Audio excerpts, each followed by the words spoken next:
10वां दिन मुबारकबादियाँ।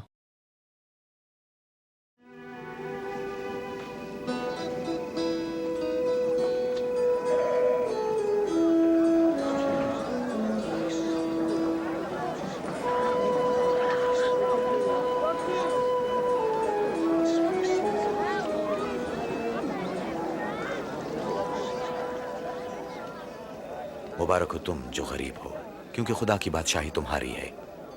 मुबारक हो तुम जो अब भूखे हो, क्योंकि तुम आसूदा होगे। मुबारक हो तुम जो अब रोते हो, क्योंकि हंसोगे। मुबारक हो तुम जब लोग मेरी वजह से तुमसे नफरत करें, तुम्हें रद्द करें और बेइज्जत करें और इब्ने आदम के सबब तुम्हें बुरा भला कहें।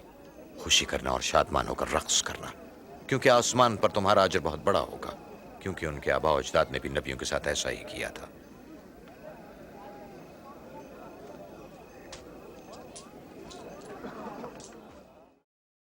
यस्सु किस चीज़ को अहमियत और अजर देता है? मेरी अहमियत के मुकाबले में यस्सु की अहमियत क्या है?